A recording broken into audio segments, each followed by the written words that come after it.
My biggest loss in crypto. अभी आप सभी को पता है कि बिटकॉइन अराउंड 20% गिर गया, इथेरियम भी लगभग उतना गिरा है, एंड जितने भी क्रिप्टो करेंसी है सब गिर चुके हैं। एंड आप लोगों ने भी कुछ ना कुछ तो लॉस वहाँ पे किया होगा। बट यहाँ पे देखो, जो चीज़ें दिख रही है अभी सोशल मीडिया पे, सिर्फ उतना ही लॉस नहीं, कई ज़्यादा लॉस हुआ है, इन कई जगह पे लॉस हुआ है। जैसे कि अभी मैं अपना बताऊँ तो मेरा बिटकॉइन के अंदर एक भी डॉलर लॉस नहीं हुआ है, लेकिन इस क्रैश के अंदर मेरा जो मेजॉरिटी ऑफ वेल्थ है उसका बहुत बड़ा हिस्सा मेरा लॉस हो चुका है। अभी लॉस कहाँ पे हुआ है?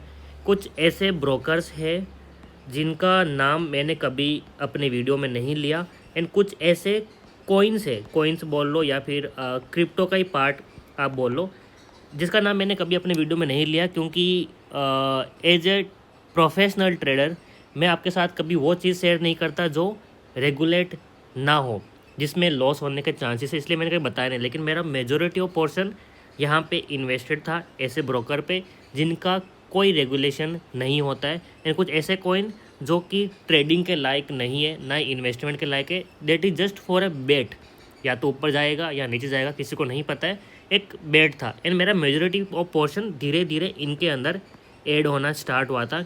अब प्रॉब्लम क्या हुई, ये जो क्रिप्टो क्रैश हुआ है, क्रैश नहीं बोलूँगा मैं, एक्चुअली 20% बहुत बार ऐसा होता है, तो इस टाइम पे क्या हुआ है, वो कॉइन्स बिल्कुल जीरो हो चुके हैं, एकदम टॉप पे थे, एकदम पूरा जीरो हो गए, एंड कुछ ब्रोकर्स तो काम भी नहीं कर रहे, जिसके अंदर मेरा पैसा फंस गया है। एंड आज के इस वीडियो में भी मैं आपको उन ब्रोकर्स के नाम नहीं बताऊंगा, ना ही कॉइन्स के नाम बताऊंगा, क्योंकि अगर मान लो किसी ने गलती से भी ध्यान से वीडियो को ना सुन के स्किप कर रहा है, एंड उस कॉइन्स में अगर एक भी रुपया लगा दिया तो वो भी लॉस होना है, 99% उसकी गारंटी होती है। इसलिए मैं उसका नाम तो नहीं बोलूँगा, लेकिन मैं आपके साथ हर बार अपना प्रॉफिट एंड लॉस शेयर करता हूँ, इसलिए मैं ये भी आपके साथ न्यूज़ शेयर कर रहा हूँ कि इस क्रैश के अंदर मेरा बहुत बड़ा अमाउंट लॉस हुआ है। अब शायद मैं आपके वापस सेम लेवल पे आ चुका हूँ, आपने भी लॉस किया होगा, मैंने भी लॉस किया है, एंड कुछ ट्रेडर ऐसे भी इस वीडियो को देख रहे हैं जिनने शायद लॉस तो नहीं किया, लेकिन पहले से शायद कैपिटल नहीं है। तो अभी हम लोग सभी सेम लेवल पे आ चुके हैं। आई नो थोड़ा बहुत साइकोलॉजिकल डिस्टर्बेंस, अगर मान लो आज के दिन मुझे कोई 50,000 रुपये देता है कि तुम इसके साथ ट्रेडिंग करो, अगर मेरा पूरा वेल्थ साइड में रखे मुझे 50,000 रुपये देता है, तो शायद मैं एक मंथ के अंदर इसका 5 लाख बना लूँ। लेकिन अब जो ये लॉस हुआ है, इसके बाद अगर मुझे 50,000 रुपये कोई दे, तो शायद मैं एक मंथ के अंदर 5 लाख ना बनाऊँ, क्योंकि जो लॉस का बर्डन हुआ है ना, ये साइकोलॉजिकली बहुत ज़्यादा इम्पेक्ट करता है। इसलिए मैंने डिसाइड किया कि अभी आने वाले कुछ टाइम तक, एक दो दिन नहीं, शायद एक महीना, 2 महीना, 3 महीना, नॉट डिसाइडेड येट, बट मैं ट्रेडिंग नहीं कर रहा हूँ। अब देखो, यहाँ पे मेरा स्टॉप लॉस की वजह से लॉस नहीं हुआ है कि मेरा back to back trade loss में जा रहा है, स्टॉप लॉस हिट हो रहा है, इसलिए मेरा बहुत बड़ा अमाउंट लॉस हुआ है, नहीं, वो बिल्कुल नहीं हुआ है। जस्ट बिकॉज क्रिप्टो क्रैश हुआ एक साथ में, एक नाइट के टाइम पे जब हम सारे इंडियन सो रहे थे, मेरा पूरा का पूरा फंड लिक्विडेट हो चुका है। यानी कि अभी देखो, डेल्टा एक्सचेंज इंडिया एटलीस्ट इतना अच्छा है कि आपने कोई ट्रेड लिया तो उसका 50% लॉस होते ही वो निकाल देता है, आपका 50% वहाँ पे फंड सेफ रहता है। ये होता है डेल्टा एक्सचेंज इंडिया में, जो कि एक लीगल ब्रोकर है इंडिया में। बट जिन ब्रोकर के साथ मैंने कुछ कॉइन लिए थे जो कि बाकी सारे ब्रोकर पे नहीं होते, डेट वो जस्ट बेट, हाँ ठीक है, मैं कोई इन्वेस्टमेंट या ट्रेडिंग नहीं कर रहा था वहाँ पे, अपना ऐसा थोड़ा बहुत फंड डाल देता हूँ, क्योंकि आपको पता है यूएसडीटी इंडिया में थोड़ा बहुत कन्वर्ट करना बहुत ही मुश्किल होता है, इलीगल काइंड ऑफ हो जाता है, इसलिए मैंने अपना जो यूएसडीटी मेरे पास था उसको वहाँ पे डाल के रखा था, which is just for fun बोल लो। लेकिन अभी वो क्योंकि लिक्विडेट हो चुका है, उसका एक भी मेरे पास नहीं बचा है, तो थोड़ा बहुत साइकोलॉजिकल यहाँ पे इशू हो रहा है। सो यहाँ पे क्योंकि पूरा फंड गायब हो चुका है, इसलिए मैं अभी फ़िलहाल अपने आप को शांत रखना चाहता हूँ, ट्रेडिंग नहीं कर रहा हूँ। एक होता है ट्रेडिंग में बार बार स्टॉप लॉस हिट होने की वजह से लॉस होना, एक होता है आपके कंट्रोल में ना होकर लॉस होना, जो कि सेकंड वाला हमारे साथ हुआ है। इसलिए मैं कुछ टाइम के लिए ट्रेडिंग यहाँ पे अवॉइड करूँगा। अब हम लोग क्या हो गए, सेम लेवल पे, मैं भी यहाँ पे हूँ, आप भी यहाँ पे, ठीक है। अब आपका रीज़न बहुत सारे हो सकते हैं, शायद आपके पास कैपिटल ही नहीं है, शायद आपका बार बार लॉस हो रहा है इसलिए हो रहा है, या फिर आपने किसी रीज़न से मेरी जिस तरह से मैंने लॉस किया, आपने भी सेम तरह से लॉस किया है, हम सेम लेवल पे है। अब मैं वापस जीरो से स्टार्ट करूँगा। क्यों? ऐसा नहीं कि मेरे पास कैपिटल नहीं, कैपिटल है, लेकिन अब मैं जब आऊँगा मार्केट में वापस, तब मैं न्यू रूल्स के साथ आऊँगा। जब भी मैं मार्केट में आऊँगा, अपने फ़ंड को मैं फिर से न्यू तरीके से एलोकेट करूँगा कि मैं कितने से ट्रेडिंग करने वाला हूँ, कितना मेरा इन्वेस्टमेंट होने वाला है इंडियन मार्केट में। पहली बात, इंडियन मार्केट में जो कि स्टॉक्स होते हैं उनके अंदर बहुत ही छोटा सा इन्वेस्टमेंट करूँगा। मेरा majority of the investment will go into mutual fund.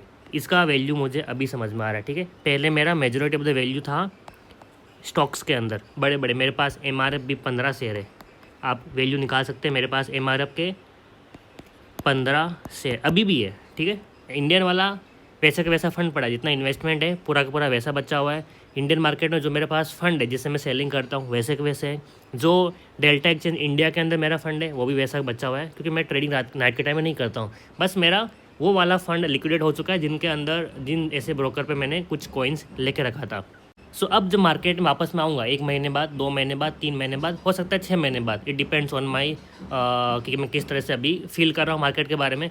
उस टाइम मेरा पूरा का पूरा स्टोरी चेंज होने वाला है, मेरा माइंडसेट चेंज होने वाला है। जिस तरह से मैं आज तक ट्रेडिंग करता था, जिस फंड के साथ करता था, जिस माइंडसेट के साथ करता था, अभी वो चेंज होगा। सब कुछ मैं डिफरेंट लेवल पे करने वाला हूँ, डिफरेंट माइंडसेट के साथ करने वाला हूँ। इसका मतलब ऐसा नहीं कि वही बहुत रॉकेट साइंस करूँगा, लेकिन एक बेसिक से लेके अपने आप को वापस इस तरह से उठाने वाला हूँ कि कुछ भी हो जाए, तो एक क्रिप्टो करेंसी क्रैश हो जाए, इंडियन मार्केट क्रैश हो जाए, कुछ भी हो जाए, वापस मैं इस पॉइंट से इस पॉइंट पे ना आऊँ। इस प्लानिंग के साथ में वापस आने वाला हूँ, ताकि अगर कुछ भी वर्ल्ड में हो जाए, चाहे वॉर भी हो, तो एटलीस्ट हम यहाँ से गिर के यहाँ पे आए। इस तरह से मैं सब कुछ अभी कंट्रोल करने वाला हूँ अपने फ़ंड को। एंड यस, इस बार जब मैं आऊँगा तो एक्चुअली मैं वापस जीरो से स्टार्ट करने वाला हूँ, यानी कि 15-20 लाख का मैं फ़ंड से ट्रेडिंग नहीं करने वाला, सब कुछ विड्रॉ करूँगा। एंड मैं करने वाला हूँ 50,000 से 1 लाख रुपये के कैपिटल पे ही वापस ट्रेडिंग स्टार्ट करूँगा, वो भी इंडियन मार्केट में ऑप्शन बाइंग करके। अभी इतना छोटा कैपिटल क्यों है? क्योंकि मैं सच में अपने आप को फिर से जीरो से स्टार्ट करना चाहता हूँ। भले मेरे पास कैपिटल पड़ा है, उसकी ज़रूरत नहीं है, लेकिन क्योंकि मैं सब कुछ अब अलग अलग लेवल पे एलोकेट करूँगा, म्यूचुअल फंड को, इन्वेस्टमेंट को, ट्रेडिंग को, and yes delta exchange India पे बिटकॉइन वगैरह, लेकिन मैं फ़िलहाल फोकस करने वाला हूँ इस पे, ठीक है। मैं बिटकॉइन भी करूँगा, वो आप सबको मैं बताता हूँ, वो तो भी डेली करता हूँ, लेकिन उसको भी मैं धीरे धीरे बंद कर रहा हूँ। बंद क्यों कर रहा हूँ? इसलिए नहीं कि वहाँ पे लॉस हो रहा है, वहाँ पे प्रॉफिट चल रहा है, लेकिन आपको पता है एक गलती हुई कि मैंने कुछ फालतू ब्रोकर पे वो कॉइन्स लिए थे। अब वो चीज़ मेरे दिमाग में ना बार बार हिट करे, इसलिए, और वो हिट करने के बाद लॉस भी होगा, तो मैं नहीं चाहता कि वो वापस सेकेंड गलती हो एंड वो बिटकॉइन के अंदर मैं ट्रेडिंग करते जो फंड वहाँ पे पड़ा हुआ है उसको भी लॉस कर दूँ। उससे पहले अपने आप को कंट्रोल करना चाहता हूँ। सो अभी कुछ दिनों के लिए I think delta exchange India से मैं फ़ंड विड्रॉ कर लूँगा। सो तब तक मैं क्या करने वाला हूँ? कुछ नहीं, अपना जो व्लॉग वाला चैनल है वहाँ पे व्लॉग्स बनाऊँगा मस्त तरीके से, एंड हो सकेगा तो मैं आपके लिए लर्निंग वीडियो लाऊंगा अपने ट्रेडिंग वाले चैनल पे, जहाँ पे ये वीडियो अपलोड होने वाला है। So nothing to worry about, and डरो मत कि अगर मेरा थोड़ा बहुत हिस्सा लॉस हुआ तो मैं वापस कोर्स बेच के उसको रिकवरी करूँगा, जैसे कि बहुत सारे ट्रेडर करते हैं। नहीं, आपका भाई आपको सब कुछ फ्री में सिखाएगा। वापस जीरो से स्टार्ट करके वापस टॉप पे जाएगा तो भी सब कुछ फ्री में ही सब कुछ आपके साथ में शेयर करने वाला हूँ। जो मैं स्ट्रेटेजी यूज़ करूँगा वो भी शेयर करूँगा, जो मैं फ़ंड लेके आऊँगा वो भी आपको बताऊँगा। इंडियन मार्केट में निफ्टी में करूँगा या बैंक निफ्टी में, जो भी टाइम फ्रेम जो भी होने वाला है, मेरा न्यू प्लान सिस्टम वो आपके साथ में शेयर करने वाला हूँ हमारे इसी चैनल पे, एंड कोई पेड कोर्स नहीं होने वाला है। So this is all. मैंने सोचा क्यों ना आपके साथ ये वाला जो अभी हमारे साथ सीन हुआ है वो भी आपके साथ में शेयर करूँ, क्योंकि मैं स्टार्टिंग से आपके साथ मेरी स्ट्रेटेजी, प्रॉफिट, लॉस जो कुछ मैं कर रहा हूँ आपके साथ शेयर करता हूँ। सो आई थॉट आपके साथ ये भी शेयर करना चाहिए। बाकी अभी मैं थोड़ा ज़्यादा एक्टिव होने वाला हूँ हमारे व्लॉग वाले चैनल पे, जहाँ पे मैं अपनी डेली लाइफ दिखाता हूँ। सो बहुत सारे लोग मेरे को पता है जुड़े हुए हैं वहाँ पे, तो वहाँ पे भी मैं आपको अपडेट कर दूंगा कब से मैं फिर से ट्रेडिंग स्टार्ट करने वाला हूँ, ठीक है। So this is all from my side. I hope आप लोगों ने भी अच्छी तरह से इस क्रैश को झेला है, ज़्यादा बड़ा कुछ लॉस नहीं किया है।